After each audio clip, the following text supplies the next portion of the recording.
Okay, you want Hey everybody, this is Diane Covington, and I'm so excited. This is week one of our book series called Mary Kay's Book on People Management. You can buy this on Section 2. You can get it used on Amazon.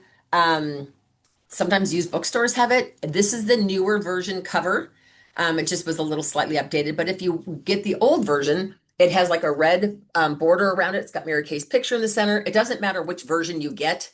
It's all the same great material. This is, or at least it was, required reading at the FBI Management Academy because my neighbor was now he's retired, but he was a former FBI agent, and they had him read this at one of the trainings. It's also required reading at Stanford and Harvard Business School. So it's a great, great, great book. So tonight we're going to talk about the introduction in chapter one. Normally we'll do 2 to 3 chapters a week. So next week will be chapter two and chapter three. So tonight is the introduction and chapter one, which is called Golden Rule Leadership. Next week it'll be on You Build with People and the Invisible Sign, which are great topics. So let's talk a little bit about the introduction. Now, when I was starting to read this, and please type in comments in the chat section, I'll be kind of keeping an eye on the chat. And I'm so glad that some of you have the book. Um, I've been around Mary Kay for over 30 years. And so when you hear stories, it's kind of like when you were a kid and you played that telephone game where you all whisper into each other's ear. And by the time the story gets back to the first person, it's nothing like the original story. So I've heard versions of Mary Kay's story of how she started. And I was actually surprised that some of the things that I thought were the way they started turned out to be not exactly. And Mary Kay wrote this. So I'm going with this as being the actual one. A couple of things that she talked about, which was interesting, I thought, was when Mary Kay talked about um, starting her own company in 1963, but she retired. She was 25 years in direct sales. So 25 years she'd been doing direct sales, loved the work. She was a national trainer and she was going all over the place. But she said she was still very disheartened. And you think about that and you think how unfortunate to work for 25 plus years for a company and be disheartened. She said, but the boredom of retirement caused a deepening sense of discontent, and she felt like all her hard work and abilities had not been justly rewarded. And Mary Kay was very, very much an advocate for equal pay. She didn't understand why women would make 50 cents on the man's dollar. Like that made no sense to her. And she started thinking maybe I should just write a book about how to help women be more equally, be more equal in the workplace. And as she's writing all these brilliant ideas down, like everything that she would want her company to be, then she read that and she thought, well, that's a pretty good list. But she thought, how am I to write a book? Like, I'm not a professional author. I don't have like multiple degrees in leadership. So she said, I don't know if anyone's even going to read this book. And then she thought, well, what was a disservice? Like, what did I not like? And I think that kind of stirred up in Mary Kay a little bit of dissatisfaction because she started writing down all the things that were not good that bothered her, right? So she says that she went on to write that list and it made her start thinking, well, maybe you could help other women, right? And she even says in here, no matter how effective my ideas were, who would pay attention to them? Nevertheless, she said, the golden rule, do unto others as you would have them do unto you, kept racing through her mind. This is in the introduction of the book, not even chapter one. She said, if I'd been in charge of my old company, that's the rule I would have used with all people, men and women alike. It seemed to me that following the golden rule was such an obvious way to motivate and lead. And then she started thinking, well, if that company did exist, what would she do differently and how would she do it? So that's when she kind of decided, you know what? I'm gonna start my own company, but I need something to sell. So this is interesting because I understood a version of this, but not this actual Mary Kay written version. She said, once I made the decision, I needed something to sell. I wanted a top quality product, one that would benefit other women, and one that women would be comfortable selling. So remember, they have to believe in it, right? Which is key to if you want to be successful in this business. I also wanted to offer women an open ended opportunity to do anything they were smart enough and motivated enough to do. She said after spending days and nights trying to think of such a product, it finally dawned on her one evening while she was getting ready for bed. What about her skincare products? All of a sudden, the light bulb went off. I had been introduced to them 10 years earlier by a local cosmetologist I had called on during one of her direct selling days. So I think Mary Kay was doing a direct selling thing. This maybe gal hosted a party or was at a party that Mary Kay did, came across this formula and had been buying it from this woman for 10 years. Using formulas created by her dad, she developed creams and lotions for customers of her small home operated beauty shop. In addition to herself, to Mary Kay, many of Mary Kay's relatives and friends had been using these wonderful products for several years. So when the cosmetologist died, Mary Kay bought the original formula from her family. From her own use and the results that she had personally received, she said, I knew that skincare products were tremendous. With some modifications and high quality packaging, I knew it was going to be a big seller. So Mary Kay kind of did the opposite of Shark Tank. Usually with Shark Tank, you come up with a great product, you go in and sell it to the sharks, and they help you figure out how to market it, right? Mary Kay put together a plan without the product. A little backwards, but obviously it worked because brilliant concept, right? We've been in business over 60 years. So she said her main objective was to establish a company that would give unlimited opportunity to women. It was a period when women were often paid 50 cents on the dollar that men received for the same work. And it really disturbed her that men were paid more because they, quote, had families to support. Um, so anyway, she went on and she said that she looked at this book and how could she how could she have a positive impact? So she says throughout the book, she discusses specific ways in which women do think differently. And she says such differences are in no way inferior or to be incompatible with the way a man thinks. But she said one of my objectives in founding Mary Kay was to create a business atmosphere in which thinking like a woman would not be a liability. So anyway, to go on, she talked about a lot of books have been written on leadership, mainly by men. And so she said, people come first at Mary Kay, independent Salesforce members, employees, consumers, and suppliers. She said, we pride ourselves as a company known for the people it keeps. Our belief in caring for people, however, does not conflict with our need as a corporate to generate a profit. Yes, we keep our eye on the bottom line, but it's not our overriding obsession. She said, to her, P&L doesn't stand for profit and loss. It stands for people and love. And I know many of you have heard that. So I just thought that was a great introduction. How she says, and I'll just re-quote this real quick paragraph. On Friday the 13th, September the 13th, 1963, I opened the doors to Mary Kay Cosmetics in a 500 square foot storefront. Now, you guys, 500 square feet, not that big. Storefront in Dallas. My 20-year-old son, Richard, joined me and 9 enthusiastic women. Now, Mary Kay doesn't talk about the fact that her husband passed away at the breakfast table. Maybe she didn't want to put that in the book, or she didn't think it was relevant. I don't know. But that's the reason why her son stepped up to help her, because Mary Kay's husband had passed away at the breakfast table the month prior. So anyway, so her 20-year-old son, Richard, joined her and 9 enthusiastic women, which became the first Mary Kay independent beauty consultants. All of us worked side by side. There was no job description. We all did whatever needed to be done. She says, I sold, I taught other women, I conducted sales meetings, and I emptied the garbage cans. She said, Richard did the bookkeeping and filling orders. And over the years, we grew steadily, adhering to our original decision to operate the business according to the golden rule and offer unlimited opportunities. So, you guys, you think about that. What a different mindset that was back then. In 1963, women couldn't even get a bank loan. You couldn't apply for a credit card. Back in 1963, a woman could not. I think it was 1970 something that a woman could finally apply for credit in her own name. So, very much a woman before her time. So, now we're going to talk a little about chapter 1. And the chapter, this is called Golden Rule Leadership, which is a perfect segue. But I'll read you this little Mary Kay quote over here. It says, the seeds you plant. Now, this, I want you to just close your eyes for a second and listen to this, unless you're driving. The seeds you plant in the hearts and minds of others will be what you receive in return. I'm going to say that again. The seeds you plant could be negativity, could be limited thinking, could be gossip, could be hopefully good stuff. But the seeds you plant in the hearts and minds of others will be what you receive in return, 110-fold. Only sow that which you wish to receive in return. Sow good, receive good. I thought that was brilliant. Okay, so let's talk about Mary Kay Golden Rule Leadership, because there's some great stuff in here I highlighted.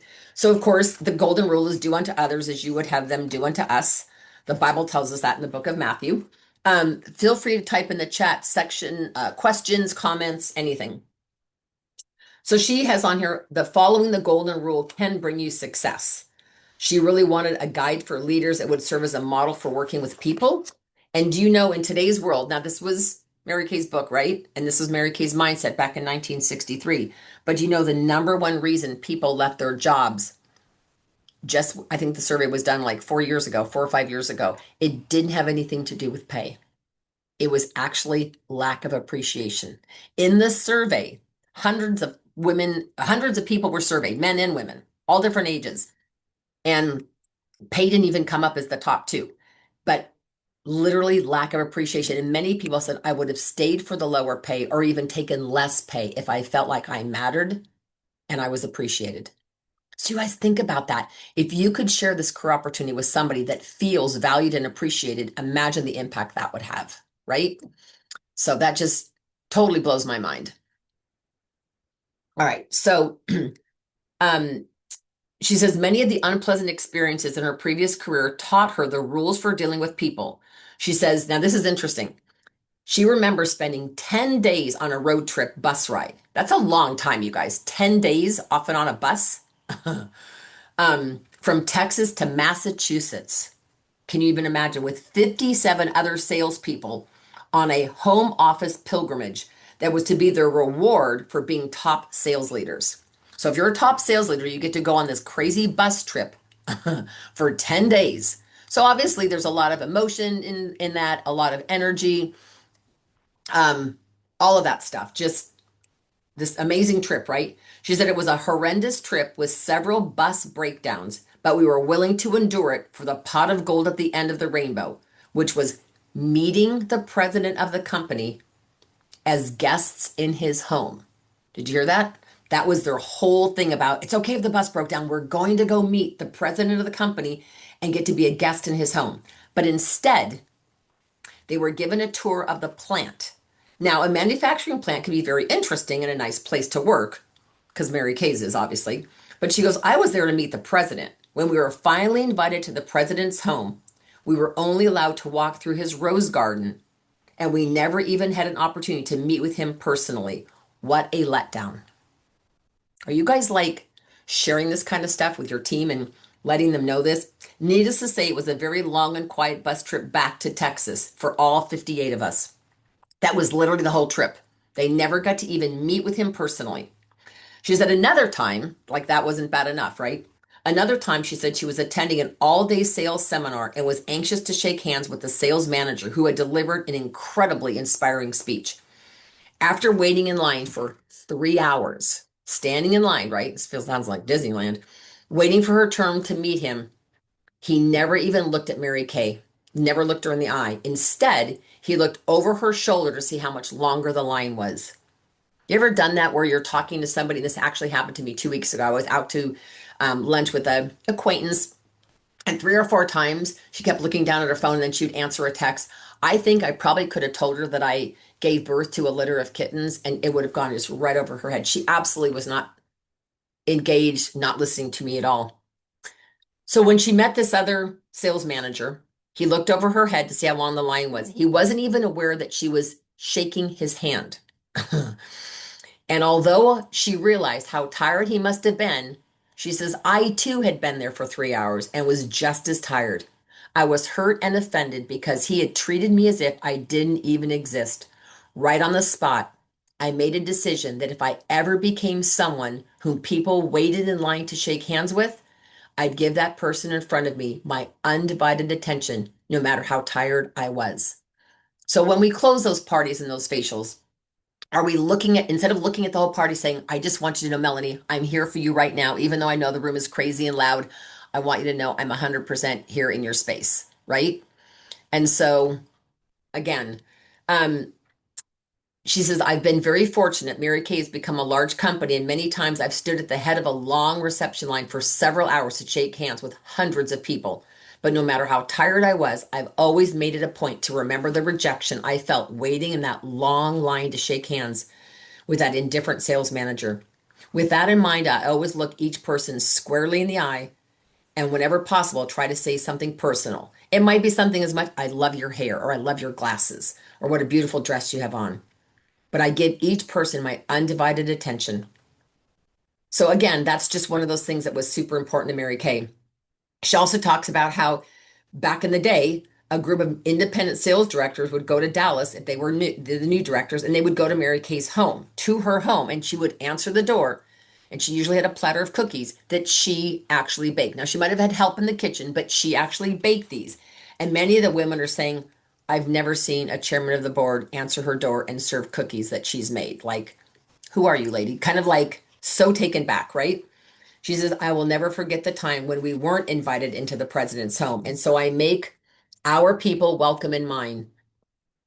She said, evidently, it's important for them to see how I live, for they invariably say that the visit to my home was the highlight of their trip.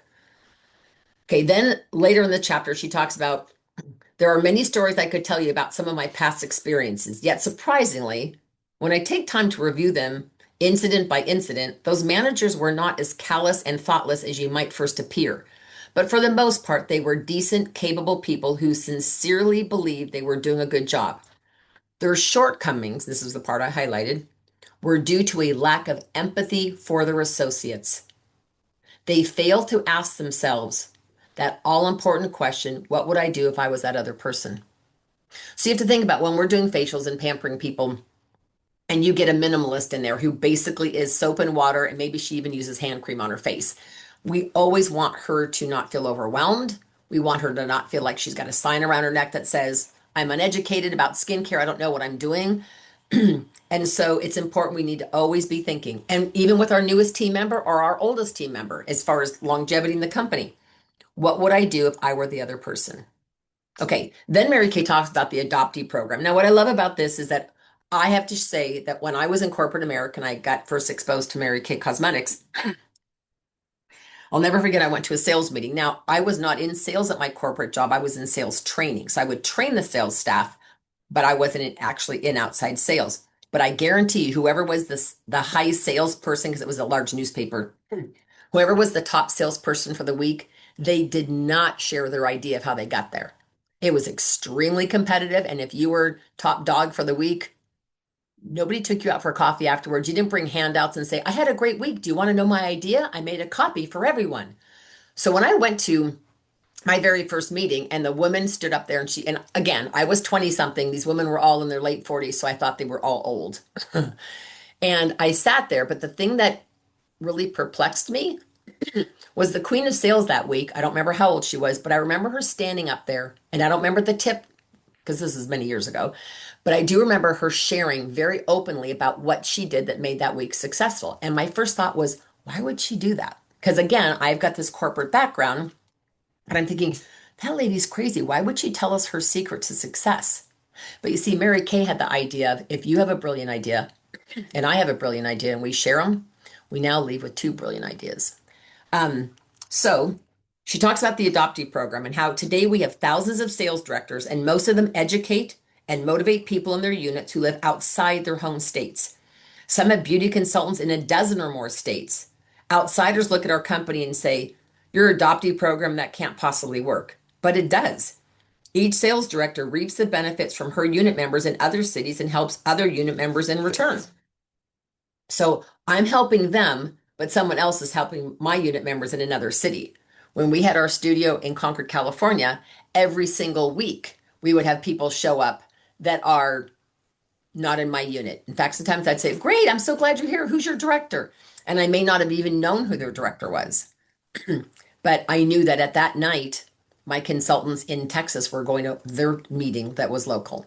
Now, of course, we have Zoom, so we are able to connect with people a little bit better.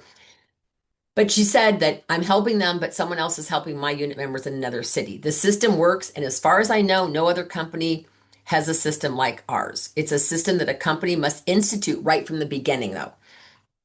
And she said, when everyone is motivated to serve others, everybody benefits. I highlighted that. That's on page 6. And then she talks about the sales approach. And she said, we don't want a beauty consultant to think, how much can I sell these women? Because you guys, women can pick up on that. Instead, we stress, what can I do to make these women leave here today feeling better about themselves, How can I help them have a better self-image?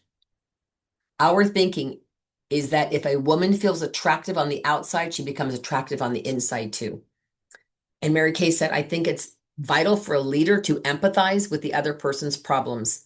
And the best way to have a clear understanding is to have been there yourself. That's one of the reasons why when people say, well, I just want your position, Diane, I'm like, well, but you have to do all the other steps to get to my position so that when you get to my position, you can understand what it's like to go to a bridal fair and talk to not one bride because no one shows up, or to go to a skincare class where you can hear the people inside, but they won't answer the door.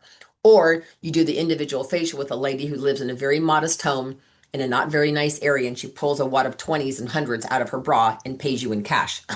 I have seen it all, believe me.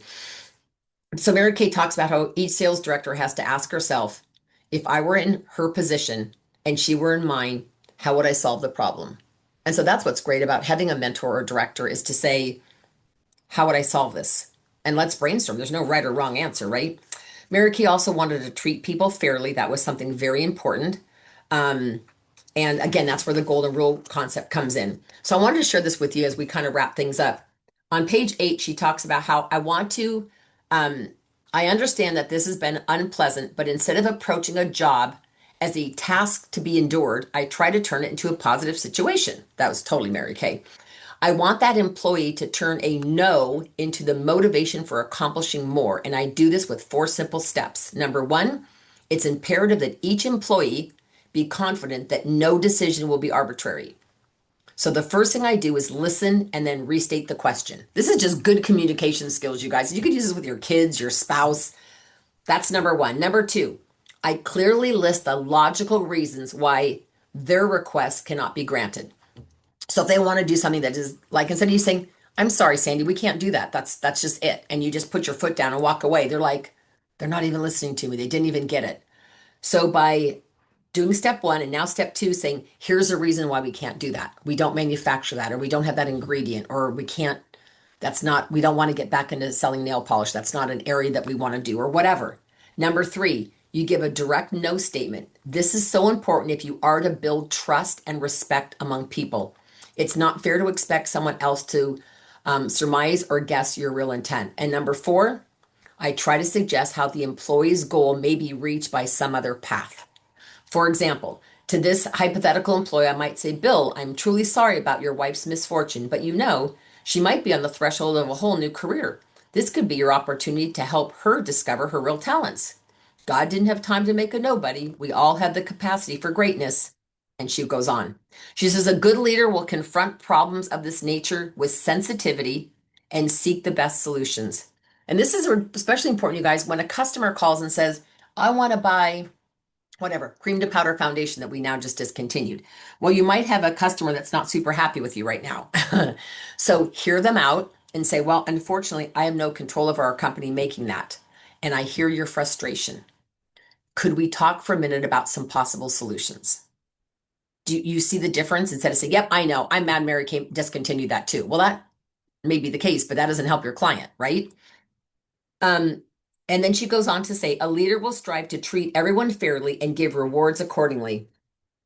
Practicing the golden rule does not imply that a company is a part-time charitable institution, nor should it be assumed that an employee can never be terminated or temporarily laid off. This is if you have employees. She said, sometimes a leader must perform unpleasant tasks that serve the best interest of the company, but they may disappoint or hurt a subordinate. In those instances, the leader should exercise the utmost gentleness and compassion, giving a right way to discharge an employee by the golden rule. So this again is a book on leadership. This is for people out in the workplace that are dealing with those kinds of situations, right? And then the last 2 pages of the chapter talk about how if, for example, I had a public relations employee who simply could not speak before a large audience, a person who lacked the personal energy necessary to inspire others, I would approach the problem with the golden rule. How would I feel if I were this employee? I might say, Jane, you've been with us for 2 years, and each time I see you in a public presentation, I know that you're not comfortable. I've watched you suffer through the program as if it was an ordeal. I wish with all my heart that it weren't true, but Jane, I don't believe this is the spot for you. We care about you and we want you to be successful. Is there some other position you would love to try? So again, and this doesn't apply to, people on your team in Mary Kay, but these are if you're working a corporate job or you've got employees. And she talks about, just to wrap this up, she says, we may not talk the golden rule, we expect everyone to practice it. Or we not only talk the golden rule, excuse me, we expect everyone to practice it. She says, many years ago, a motivational speaker told us of another company that also practiced a philosophy based upon the golden rule. He described marbles upon which the golden rule had been inscribed. We thought it was the most intriguing, a physical representation of our credo. One of the sales directors went to the phone and made a call to inquire about the golden rule marbles.